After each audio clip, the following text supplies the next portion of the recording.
Tampa Bay Lightning, they are old. They are still good, but declining. There's a reason why that could change in about a year, but we'll talk about the Lightning offseason. We'll talk about what they're looking like going into the 25-26 season and how it compares to the Sabres. Coming up here in the Locked On Sabres podcast.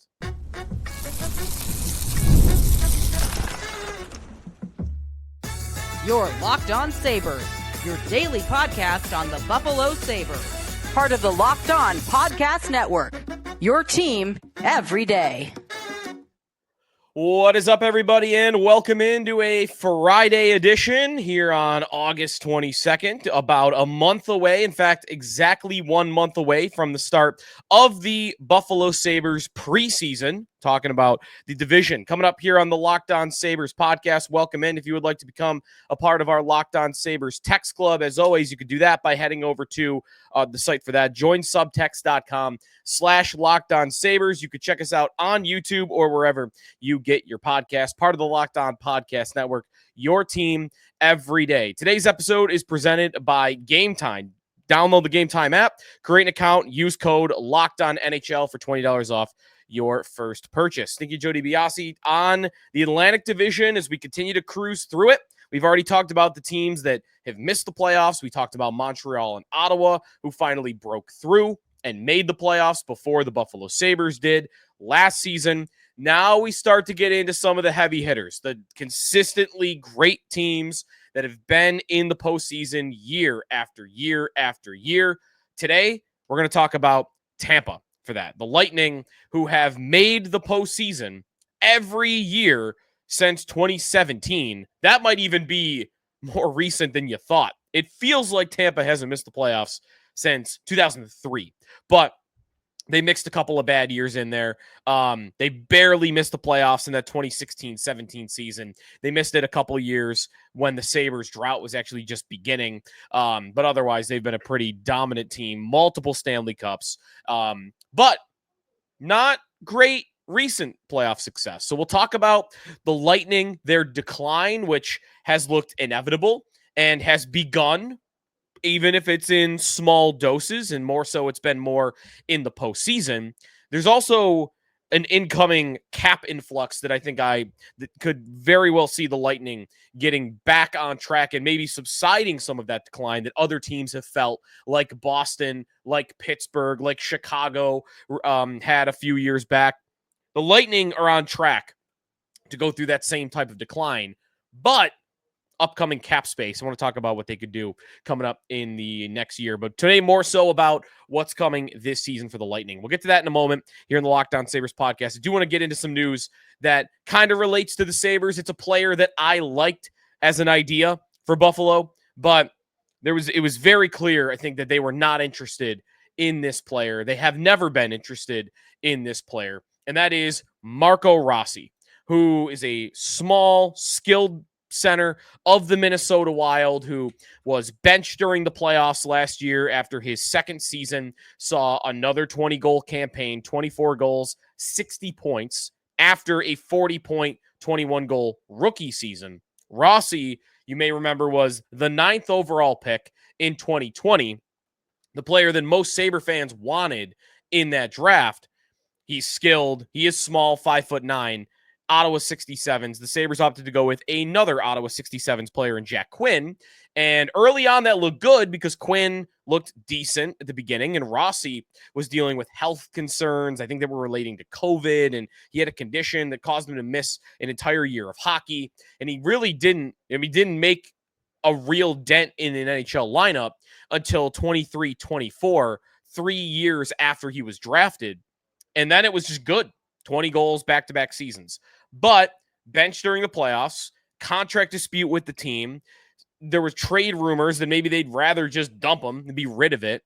But instead, they come to an agreement on an extension. 3 years, $5 million per year for Rossi to stay in Minnesota. Again, a player I liked, I would have wanted, and I do think there were some rumors about him maybe being involved in an offer for JJ Peterka. In fact, that was reported that he was offered up in a JJ Peterka trade, and the Sabres were not interested. I would have rather had that than what the Sabres got, but I like what the Sabres got too. This would have been more value, I think, though, getting Rossi back instead of Kesselring, whatever. I like the player. They didn't. They passed on him in the draft 5 years ago. They passed on him in the trade market this year. A lot of the league seems to think he's not worth the headache. So I might opt to those on the inside on that it is a headache with him. Really, although all I've ever read about him is he just wants minutes. Rossi just wants, he's earned it, 60-point player.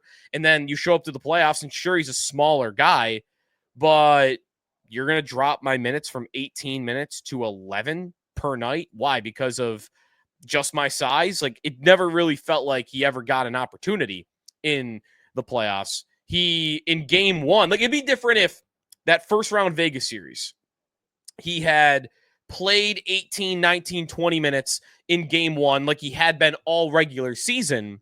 And then after it going really poorly, they took away minutes. You know, that's merit. That's merit-based. You took his opportunity away because he didn't perform well. But that's not what happened. That game one against Vegas, Rossi played 12 minutes of ice time, 6 fewer than his average per game. Game two, he played 9 minutes. So 21 minutes combined in the first 2 games of that playoff series after averaging 18 minutes a night. So Minnesota clearly went in with a plan that they weren't going to play him. And him and John Hines maybe just don't see eye to eye, but whatever. They ended up coming to an agreement. If the Sabres had a different coach, maybe like a Granato-style coach instead of Lindy, maybe they would have wanted to do the deal, but they did not. So he stays. He's off the table. It doesn't matter. Let's get to the Lightning. Let's talk about today's subject. We've been going through the division. We've got Toronto after this, and then Florida, and we will have run through it all. Today, Tampa. Tampa, a little bit of a different animal than some of the teams that we've already talked about. They have been dominant. They've won multiple cups, and they're on the back nine of their window of contention here, as a lot of their star players are into their 30s, or in like Victor Hedman's case, well into their 30s. So let's look at what they did last year, what they've done in the offseason, and why I think this could be another down year for them, and then maybe they trend back up. So last season, the Lightning finished with 102 points. That was a jump back up after a couple of 98-point seasons. 47, 27, and 8. They were a middle-of-the-road team at 5-on-5. Shot attempts, 13th. Shot share, 19th. Expected goals for, 12th. Middle-of-the-pack team at 5-on-5. And when you look at their lineup, not hard to see why. They are a very top-heavy bunch. The depths of that group are rough. They are not what a Stanley Cup winner's roster would look like. The biggest difference right now between the Florida Panthers and the Tampa Bay Lightning is not the players at the top of the lineup. It's the players in the middle and at the bottom of the lineup, where Florida just drags Tampa, and they have for 2 consecutive seasons. Right now, the Lightning are very much relying on cheap talent, 1-year guys, older players like Ryan McDonough. They do not have the depth that they did when they were winning Stanley Cups. And that's what I think causes them to drop off in 5-on-5. But why did they get 102 points? Why have they made the playoffs 3 years in a row? Here's why I think the Lightning are built to sustain a thinner roster than most, and it's not really that hard to figure out. It's also why those 5-on-5 numbers I just read to you, I think they matter for a lot of teams. I don't really think they matter for Tampa. I think Tampa could be 20th in shot attempts and shots and expected goals for at 5-on-5, and I still would pick them to make the postseason. I think they are less susceptible to those downfalls than others because they are every year going to have the 2 things that can fight off a poor team at 5-on-5. Power play and goaltending. 2 ways to be good in this league. Dominant at 5-on-5 or have power play and goaltending. If you get all 3, you're going to win the Stanley Cup probably. This team has 2 of the 3. And in my opinion, I don't see why it would be going away anytime soon. This was the case last season. So middle of the road at 5-on-5. But what were they on the power play? They were number 2 in hockey last year with a 20. They were number 5 in the league. Sorry, they're number 2 in save percentage. Number 5 in the league in power play percentage, 25.9, only behind Detroit, New Jersey, Vegas, and Winnipeg. save percentage is where they were number 2 in the league. And this is kind of what happens when you have a top-heavy lineup and when you have a superstar goaltender. The top-heavy lineup, power play, every time you trot out there, you're putting out the big guns. You're putting out Brayden Point, Nikita Kucherov, Brandon Hagel, Jake Guentzel, and Victor Hedman. You're going to throw those 5 out there every single time. They're going to play a minute 30 of the 2 minutes, and they're going to be one of the best power plays in hockey. They're too good not to. They're actually perfect.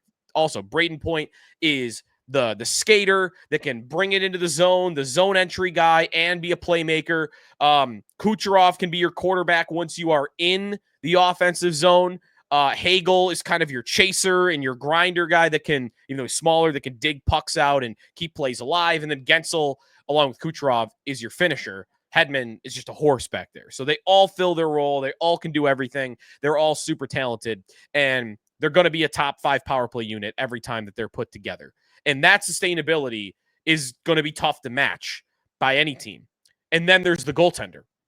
Andrei Vasilevskiy has been one of the most rock-solid franchise goalies that we have seen in the NHL, and it's been 11 years now. He's done it for more than a decade. Like, we are talking about a Hall of Fame goaltender in the making. He honestly could probably retire tomorrow and be a Hall of Fame goaltender with 2 Stanley Cups, multiple All-Star appearances, a Vezina trophy, a Conn Smythe trophy. Like, he's got the hardware, he's got the numbers. He's really had one down season in his entire career. That would have been 2 years ago. Every other year has been great. Last year was one of his best. He just falls short of winning the Vezina trophy, finishing second. So you got the goaltending and you've got the power play unit, and that's how you make the playoffs every year. But it's also how they struggle in the playoffs. The power plays dry up. The calls dry up.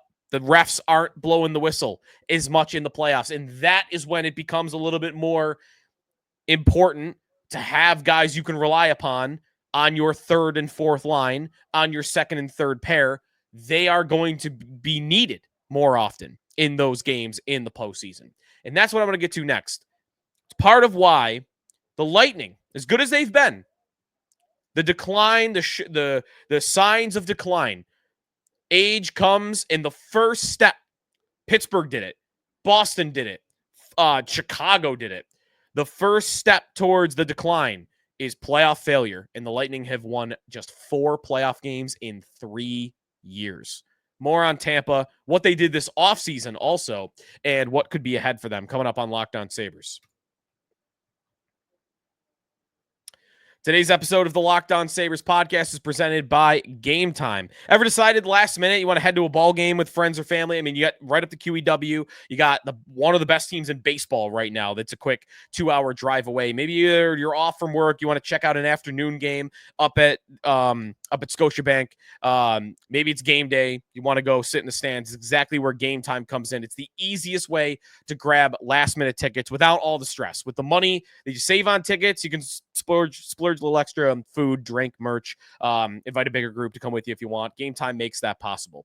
Game Time makes buying tickets fast and simple. Prices on the app will drop the closer you get to first pitch. I like doing that for football. Go to the stadium, tailgate, watch the app. 5 minutes before kickoff, check it out, and they're probably going to be, they're always going to be a lot cheaper. So if you're tired of the endless scrolling, trying to find the best deal, it's Game Time. They've got zone deals, picks the best seats for your section. You know exactly what you're going to look at. You got the seat views right there as you're scrolling, know where your angle will be. If you're in a hockey game, are you above the netting? Are you below the netting? Are you at that curvy part of the glass? You'll know it all. So take the guesswork out of buying tickets with Game Time. Download the Game Time app, create an account, use code LOCKEDONNHL for $20 off your first purchase. Terms apply. Again, create an account, redeem code LOCKEDONNHL for $20 off. Download the Game Time app today. Last minute tickets, lowest price guaranteed. Stinky Joe DiBiase back here in the Locked On Sabres podcast. Nothing new with the Sabres as of late. So we're talking about the division and what's ahead. I think we have, by the way, passed by the teams that I can see the Sabres finishing above. I could see them finishing above, realistically, any of the teams we've already talked about. Boston and Detroit, I even predicted they would finish above. I did not predict that for Montreal and Ottawa. but I could see it. Like, it's possible. Ottawa's a little tougher, but it's possible. I don't think it's possible for them to finish above Tampa. I still think the guys at the top are just too good. They have, six of the 30, 50 best players in the National Hockey League. Brayden Point, Nikita Kucherov, Jake Guentzel, Brandon Hagel, Victor Hedman, and Andrei Vasilevskiy is as good of a six as you're going to find in the league. Really, it's probably the best still. Even better than Florida's best six. I think Tampa's got the best six. They're just so lacking behind that. And this offseason, they didn't really do anything to address it. Looking through like what they did this offseason in preparation for this podcast, I'm looking through and I'm like, they didn't do anything. And I didn't remember them doing anything. I was thinking, like, what did they do in July? And then I look and like, oh, they signed guys to two-way contracts.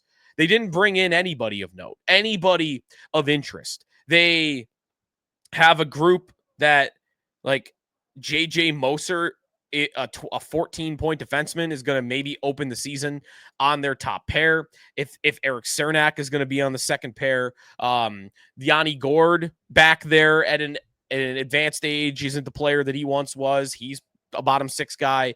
Connor Geeky, Nick Paul. I still like Anthony Cirelli, but he's only pretty good. It's not much. There's not much going on. They didn't really do anything this offseason. So really, like, their offseason is, well, how healthy and in shape are your stars? And how much do they have left in the tank? Because there's only one of the six that I would expect decline from anytime soon. Anytime soon being like a year or two. In the next 2 years, Victor Hedman's probably going to take a step back if you don't believe that he maybe has already. I think that's been a little exaggerated by some that have thought that Hedman is not the same player. He's still dominant, controls the pace out on the ice, physically imposing, a great puck mover. The minutes have gone down a little, but I still think he's one of the 10 best defensemen in hockey. And maybe you would say that is decline because there was probably a time where he was the number one defenseman in hockey, and he's definitely not that. He's not the best defenseman in hockey anymore, but one of the 10 best. Last year, finishing 5th in the Norris voting. And I believe he did get some first place votes. No, he did not. Actually, he only even got one second place vote, but 5th in the Norris conversation behind Josh Morrissey, Quinn Hughes, Zach Werenski, and Cale Makar. He finished just above Rasmus Dahlin in the Norris voting. He's 35 years old, and he's not a great skater. I would be a little bit worried about the speed really falling off for him. He's going to always have a role because of his size and his intelligence out there. 6'7", 245 is what he's listed at. He'll have a role, but I still feel like you got to have some level of foot speed to be a dominant defenseman. For now, that looks to still be there. You look at his NHL edge stats, and they're largely the same as what they've always been. But at 35, eventually that's going to catch up with him, and maybe this is the season that happens. All I want to give you is a maybe. If it's not this year, though, it's probably the year after that or maybe the year after that. The other guys, I would still think have a few more years. Kucherov, 32 years old. There is no sign of decline from Nikita Kucherov. Last year, 121 points. Led the league for the second year in a row. He's got 265 points in the last 2 seasons. 265 points. How many Sabres would I have to read off from the last 2 seasons combined to get to 265 points? I don't even think I want to do the exercise because it'd be too depressing. Guentzel's 31 years old, and he's such a good finisher. He should have a couple more years. Brayden Point's only 29. Brandon Hagel's only 27. And then Vasilevskiy, a goaltender at 31, is not bad at all. Listen, there is a future where the Lightning are mostly Brayden Point, Brandon Hagel, and Andrei Vasilevskiy. Guentzel will age out. Kucherov will age out. Hedman will age out. But I think we're a couple years away from that. Now, listen, those guys are not good enough on their own, apparently, when Florida's in the way, to win the Stanley Cup. Last 3 years, 4 playoff wins. Back-to-back seasons, they've lost in 5 to the Florida Panthers in the first round. Part of it's tough. You play in a tough division, you play Florida in the first round. If Tampa was in the Metro, they'd probably make it to the conference finals. But they're not. they're in the Atlantic. And if they run into Florida, they're going to lose that series. If they run into Toronto, it's going to be close. If they run into Ottawa this year, I think I would pick Ottawa to win that series. I like the depth of Ottawa's talent, and I think they're on the ascent, and Tampa is on the decline. Here's the thing. That's the first step to a decline, is the playoff failure. So you would think, all right, trending down. It's just going to keep going down. Maybe it's little by little. Maybe it's a little slower. I predicted Boston's decline, and it took 3 years after that until they finally actually got bad. So with Tampa, it could be 3 more years, could be 4 more years. Or it could never happen because of what's happening with the salary cap and the big idea that there's one player in the league that everyone's going to be watching all year long, and the team that I'm thinking about for him is Tampa.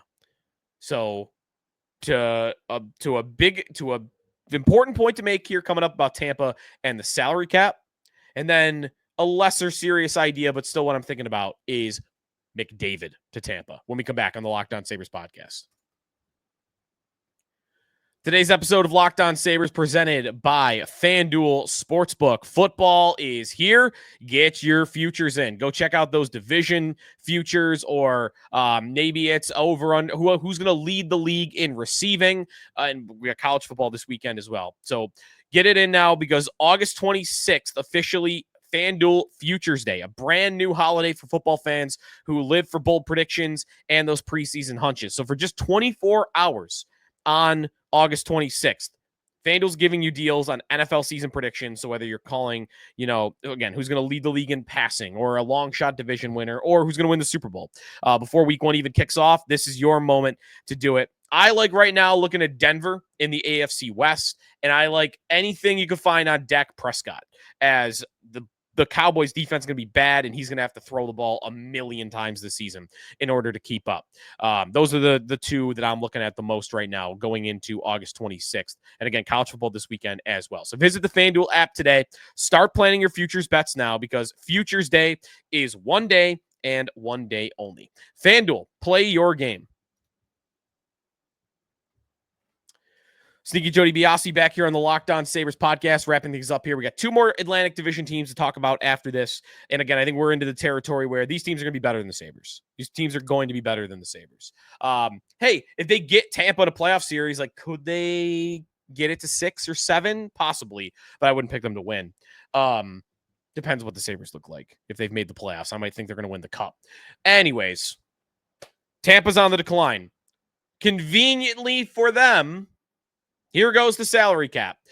Oh, look, the Lightning have no salary cap space. That's not common right now in the NHL. There are not many teams that are as up against the cap as the Lightning are. Usually, the cap was flat for a long time there, and a lot of teams, most teams, were spending right up to the salary cap.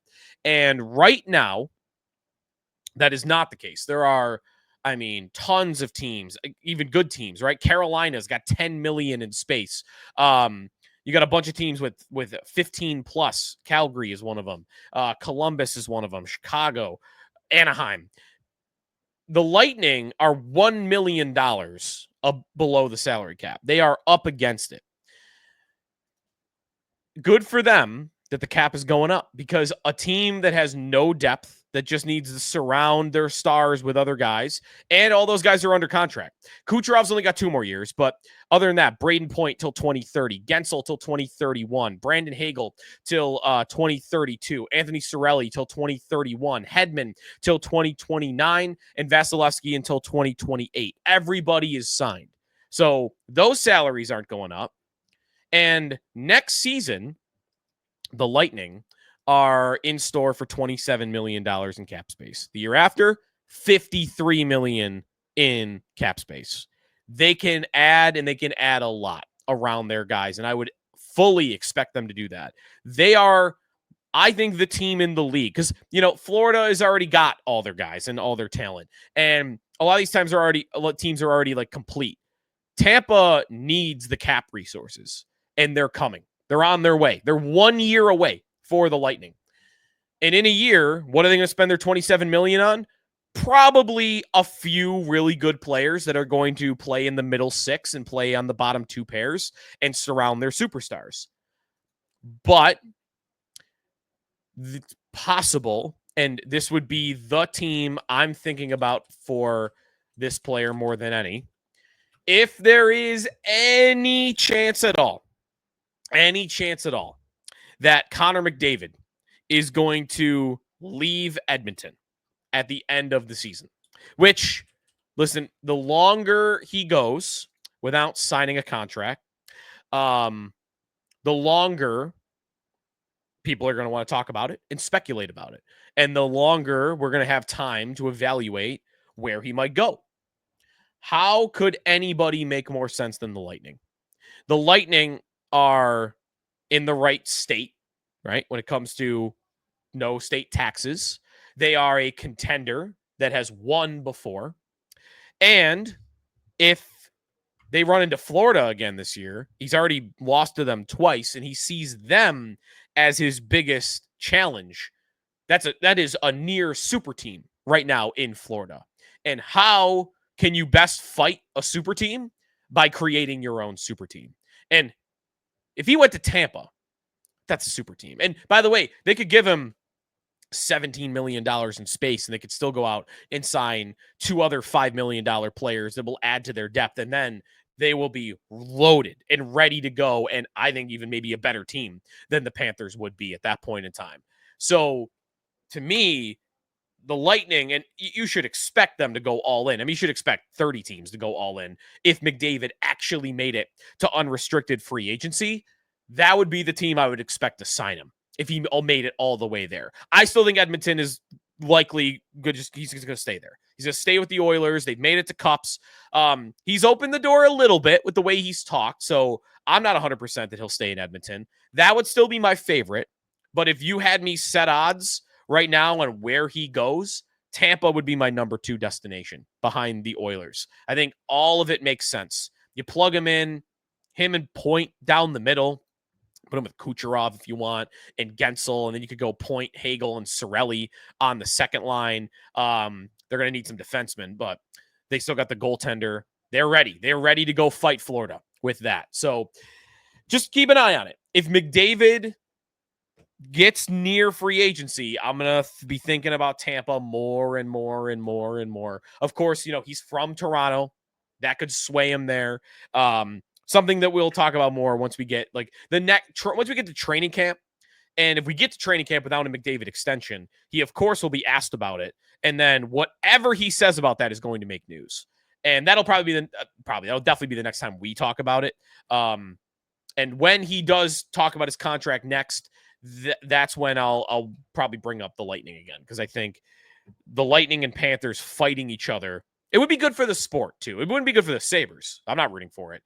But it would be good for the NHL to have 2 super teams, rivals, interstate, fighting back and forth, multiple Stanley Cup champions going toe-to-toe. It could be the closest thing hockey's ever had to Lakers and Celtics with Bird and Magic, because they don't get that very often. It could be the closest thing to Steph and LeBron, Cavs and Warriors going back and forth. So the league should be rooting for McDavid to go to the Lightning. Again, though, if they don't get McDavid, which is probable at this point that they won't get him, they will have a lot of cap space to surround Point, Kucherov, Hagel, Vasilevskiy, and Hedman with a lot of depth and a lot of talent. So if you're going to get him, now might be the year.